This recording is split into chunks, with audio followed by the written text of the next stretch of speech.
राजीव कांप रहा था। दिसंबर की ठंडी रात थी। हवा में घना कोहरा छाया हुआ था। वो आनंद विहार रेलवे स्टेशन पर एक बेंच पर बैठा था। लगभग आधी रात हो चुकी थी। स्टेशन सुनसान था।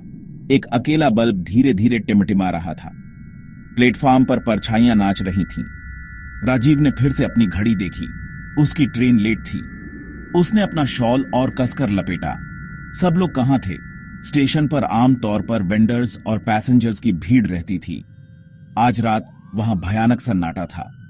सिर्फ पुरानी स्टेशन की घड़ी की टिक टिक की आवाज सुनाई दे रही थी। राजीव की रीढ़ में सिहरन दौड़ गई। कुछ तो गड़बड़ थी। राजीव ने पटरियों की तरफ देखा। रेल की पटरियां घने कोहरे में गायब हो रही थीं। उसे लगा कि उसने दूर कहीं एक धुंधली रोशनी देखी। क्या ये उसकी ट्रेन हो सकती है? वो उठा और प्लेटफॉर्म के किनारे की ओर चलने लगा। उसकी धड़कनें तेज हो रही थीं। खाली स्टेशन पर दूर से एक गड़गड़ाहट गूंज उठी। रोशनी तेज होती गई।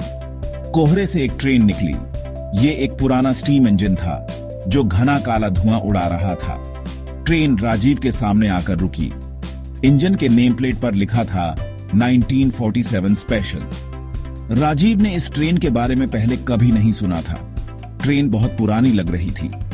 उसका पेंट उखड़ रहा था और खिड़कियां धूल से भरी थीं। अंदर से एक अजीब हरी चमक निकल रही थी। राजीव झिझका।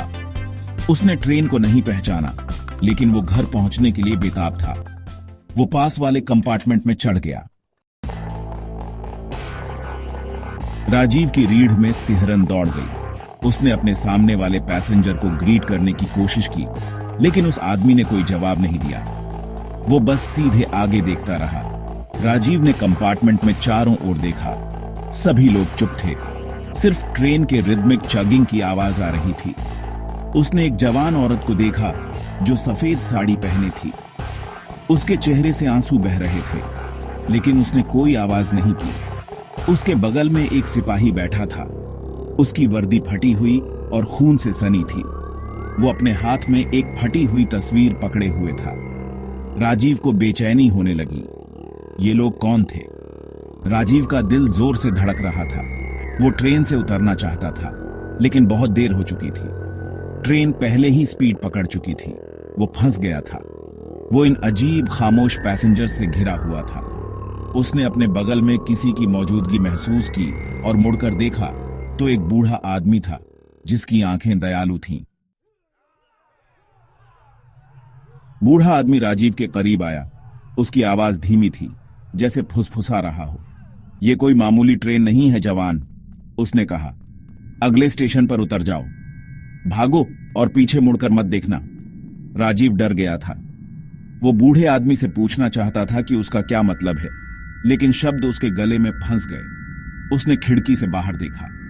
ट्रेन रात में तेजी से भाग रही थी। बाहर का नजारा धुंधला रहा था। उसने देश के इस हिस्से को पहले कभी नहीं देखा था। उसने बूढ़े आदमी की तरफ फिर से देखा, लेकिन वो जा चुका था। राजीव अकेला था।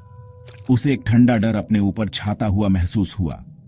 राजीव लड़खड़ाते हुए खिड़की की ओर गया।